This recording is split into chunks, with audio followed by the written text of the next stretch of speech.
అందరికీ నమస్కారం అండి. కొన్నిదెల పవన్ కళ్యాణ్ 1996 అక్కడమ్మాయి ఇక్కడబ్బాయి సినిమా ద్వారా హీరోగా అయితే తెలుగు ప్రేక్షకులకి అయితే పరిచయం అవడం జరిగింది. ఈ సినిమాలో పవన్ కళ్యాణ్ గారు కొన్ని స్టంట్స్ అయితే చేయడం జరిగింది. ఆ స్టంట్స్ చూసి ప్రతి ఒక్కళ్ళు కూడా వావ్, పవన్ కళ్యాణ్ ఒక చిరంజీవి తమ్ముడే కాదు, అతనికి హీరోకు ఉండాల్సిన క్వాలిటీస్ అన్ని కూడా ఉన్నాయని చెప్పి అతనికంటూ సపరేట్ ఫ్యాన్ ఫాలోయింగ్ అయితే పెరిగిపోవడం జరిగింది.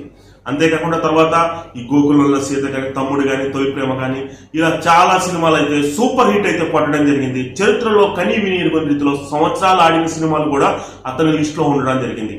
ఇలా 2003 వరకు అతని విజయయాత్ర అయితే అలాగే కొనసాగుతూ ఉంది. 2003లో అయితే జానీ సినిమాతో అయితే అతనికి ఒక డిజాస్టర్ అయితే ఏర్పడింది. దానికి అతనే ప్రొడ్యూసర్ కూడా కావడంతో చాలా ఇబ్బందులు అయితే పడడం జరిగింది. తర్వాత కూడా కొన్ని ఫెయిల్యూర్స్ వచ్చినా సరే అతను స్టార్డమ్ ఎక్కడా కూడా తగ్గలేదు. అతని అభిమానులు ఎప్పుడూ కూడా అతన్ని వదిలిపెట్టి వెళ్ళిపోలేదు. అదే పవన్ కళ్యాణ్ కున్న మెయిన్ బలం ఏంటంటే ఎంత డిజాస్టర్స్ వచ్చినా సరే అతని అభిమానులు అతన్ని వదిలి వెళ్ళరు. అదేవిధంగా మళ్ళీ 2006లో జల్సా హిట్ అయితే కొట్టడం జరిగింది. మళ్ళీ తర్వాత 2-3 ఫ్లాప్స్ అయితే రావడం జరిగింది.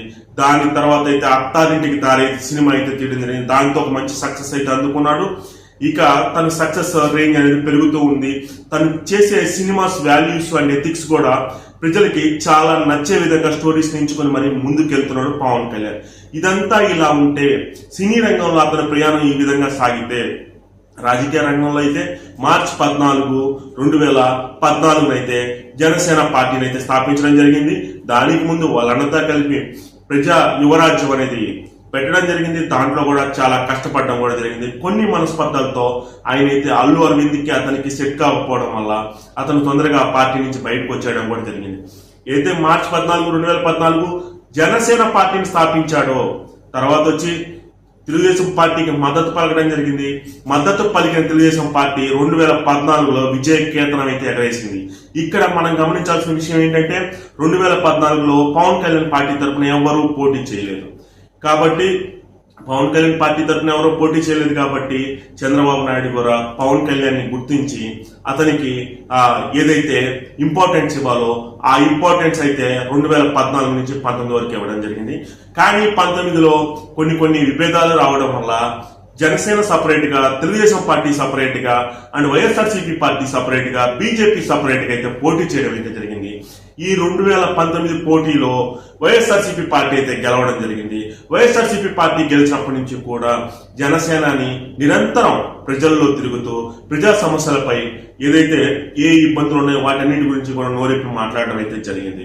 2019 నుంచి 2024 వరకు కూడా జనసేనాని నిరంతరం ప్రజల్లోనే ఉన్నాడు.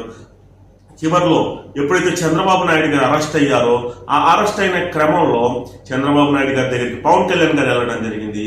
వెళ్ళాక అక్కడ మద్దతు కూడా ఇవ్వడం జరిగింది. ఆ మద్దతుతోనే ఎన్డీఏని అయితే ఫామ్ చేయడం జరిగింది. ఎన్డీఏ కనీ విని ఎరుగని రీతిలో 164 సీట్లు అయితే సంపాదించింది. ఈ సీట్లలో 135 సీట్లు వచ్చి తెలుగుదేశం పార్టీకి రావడం జరిగింది. 21 సీట్లు వచ్చి జనసేనకి రావడం జరిగింది. 8 సీట్లు వచ్చి ఏదైతే బీజేపీకి రావడం జరిగింది. ఈ విధంగా గెలుచుకున్న 164 సీట్లలో జగన్మోహన్ రెడ్డిని 11 సీట్లకే పరిమితం చేయడంలో ఒక చంద్రబాబు నాయుడు గారు, పవన్ కళ్యాణ్ గారు, బీజేపీ గవర్నమెంట్ అయితే చాలా కృషి చేశాయి.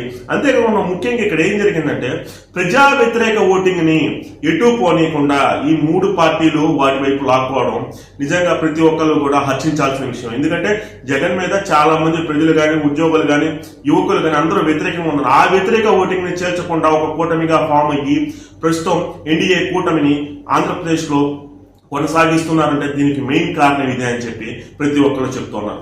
ఆ విధంగా కూటమి ఏర్పడిన తర్వాత, ఆ విధంగా ప్రభుత్వం ఏర్పడిన తర్వాత చంద్రబాబు నాయుడు సీఎం గా ప్రమాణ స్వీకారం చేసిన తర్వాత ఎన్డీఏ భాగస్వాములైన జనసేనకైతే 3 మంత్రి పదవులు అయితే ఇవ్వడం జరిగింది. మొదటగా వచ్చి డిప్యూటీ సీఎం గా అండ్ ఏదైతే పంచాయతీరాజ్ అండ్ గ్రామీణాభివృద్ధి అండ్ సైన్స్ అండ్ టెక్నాలజీ పరంగా ఇచ్చి పవన్ కళ్యాణ్ గారికి అయితే ఇవ్వడం జరిగింది. తర్వాత పౌర సరఫరాల శాఖను వచ్చి పవన్ కళ్యాణ్ గారికి చాలా ఆప్తులైనటువంటి నాదెండ్ల మనోహర్ గారికి అయితే ఇవ్వడం జరిగింది. పర్యాటక శాఖను వచ్చి మన కందుల దుర్గేష్ గారికి అయితే ఇవ్వడం జరిగింది. ఈ విధంగా చాలా ఇంపార్టెంట్ శాఖలు అయితే చంద్రబాబు నాయుడు గారు పవన్ కళ్యాణ్ గారి చేతులు అయితే పెట్టారు. ఏదైతే 100 రోజులు పూర్తయ్యాయి, 100 రోజులు పూర్తయిన తర్వాత పవన్ కళ్యాణ్ గారు కూడా ఎక్కువగా ఏది ఫోకస్ చేయట్లేదు. గ్రామాల అభివృద్ధి అంటే ఇప్పుడు జనసేన పార్టీ పుంజుకోవాలంటే ఖచ్చితంగా గ్రామాల్లో మంచి పట్టు కావాలి. జనసేన పార్టీకి ఇప్పుడు దాకా లేదు ఏంటంటే గ్రామాల్లో మంచి పట్టు లేదు. మనం ఏదైనా గ్రామాల్లో అభివృద్ధి చేస్తే ఇన్ ఫ్యూచర్ ప్రతి ఒక్కరు కూడా చాలా క్లియర్ గా చెప్తా ఉన్నారని జనసేన కానీ, తెలుగుదేశం పార్టీ కానీ, బీజేపీ కానీ ఏదైనా నాయకులు రాష్ట్ర అధ్యక్షులుగా కానీ, అధినేతలుగా కానీ ఉంటే ఖచ్చితంగా వాళ్ళు ఆలోచించేది ఏంటంటే మేము ముఖ్యమంత్రి కావాలనే ఆలోచనతోనే వాళ్ళ స్టెప్స్ అనేవి పడుతూ ఉంటాయి. వాళ్ళ పార్టీ లీడ్ రావాలి అని చెప్పి వాళ్ళ స్టెప్స్ అనేవి పడుతూ ఉంటాయి. అదేవిధంగా పవన్ కళ్యాణ్ గారు కూడా ఇన్ ఫ్యూచర్ ముఖ్యమంత్రి ఆంధ్రప్రదేశ్ కి నేను కావాలన్నట్టుగా అడుగులు అయితే వేస్తూ ఉన్నారు. ఎందుకంటారా, మనం కనుక క్లియర్ గా గమనించినట్లయితే ఆంధ్రప్రదేశ్ లో హిందువుల సంఖ్య 88.46% అయితే ఉంది. మిగతా వాళ్ళు అన్ని రిలీజియన్స్ అయితే ఉండడం అయితే జరిగింది. ఈ హిందువుల్ని ఫోకస్ చేయడం కోసం మన పవన్ కళ్యాణ్ గారు అయితే డైరెక్ట్ యాక్షన్ ప్లాన్ లోకి అయితే దిగిపోయారు. మోడీ గారు అయితే పవన్ కళ్యాణ్ లో మరో ఆదిత్యనాథ్ అయితే చూద్దాం అనుకుంటున్నారు. ఏదైతే ఉత్తరప్రదేశ్ ముఖ్యమంత్రి ఉన్నారో ఆదిత్యనాథ్, అతన్ని ఇక్కడ మన సౌత్ లో పవన్ కళ్యాణ్ రూపంలో అయితే చూద్దాం అనుకుంటున్నారు. అదే స్టాండర్డ్స్ ప్రకారం, అదే బీజేపీ గైడ్ లైన్స్ అయితే మన పవన్ కళ్యాణ్ అయితే ముందుకెళ్తూ ఉన్నారు.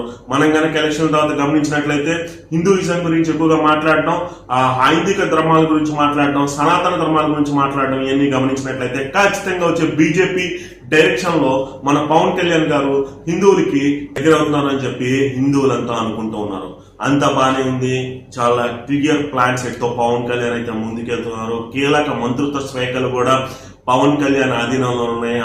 అంతేకాకుండా ఒక యువ కెరటాలు అయితే పవన్ కళ్యాణ్ తో తోడుగా ఉన్నాయి. ఇక్కడ ఈ రోజు ప్రతి ఒక్కరు కూడా ఏం ఆలోచిస్తున్నారంటే ఖచ్చితంగా పవన్ కళ్యాణ్ అనే వ్యక్తి రాబోయే రోజుల్లో ఒక మంచి లీడర్ అవబోతున్నాడు అని చెప్పి, అంతేకాకుండా యూత్ సపోర్ట్ అనేది పవన్ కళ్యాణ్ కి చాలా ఎక్కువగా ఉంది.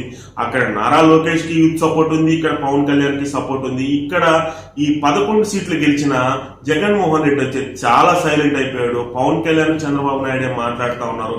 అంతేకాకుండా 11 సీట్లు వచ్చిన వాళ్ళ గురించి మనమేం మాట్లాడతామని చెప్పి అతని గురించి వదిలేయడం కూడా జరిగింది. ఈ లడ్డూ విషయంలో లేగిన దుమారంలో నిన్న చాలా క్లారిటీ అయితే పవన్ కళ్యాణ్ ఇవ్వడం జరిగింది. జగన్మోహన్ రెడ్డి నిన్నేమనలేదు. ఇంతకు ముందు ఎవరైతే చైర్మన్ గా ఉన్నారో, ఇంతకు ముందు ఎవరైతే ఈవోలు ఉన్నారో వీళ్ళందరి గురించి మాట్లాడుతుంటే గుమ్మడికాయలు దొంగ ఎవరంటే నువ్వెందుకు భుజాలు తడుకుంటావు అని చెప్పి స్ట్రైట్ ఫార్వర్డ్ గా పవన్ కళ్యాణ్ అయితే క్వశ్చన్స్ అయితే వేయడం జరిగింది. అంతేకాకుండా ప్రస్తుతం అయితే ఈ 100 రోజులు ప్రజలైతే బాగానే ఉన్నారు, ఎటువంటి ఇబ్బందులు అయితే పడట్లేదు. ఎందుకంటారా, ఈ పథకాలు ఇంప్లిమెంట్ చేయడానికి అయితే జగన్మోహన్ రెడ్డి ఇంచుమించు 1 సంవత్సరం రోజులైతే తీసుకున్నాడు. కానీ మన ఈ ఎన్డీఏ గవర్నమెంట్ అన్ని రోజులైతే తీసుకోదు. వచ్చే దీపావళి కల్లా చాలా సంతోషకరమైన విషయాలు మేము ప్రజలకు చెప్తామని చెప్పి పవన్ కళ్యాణ్ కానీ, చంద్రబాబు నాయుడు కానీ క్లియర్ కట్ గా ప్రజలకైతే చెప్పడం జరిగింది.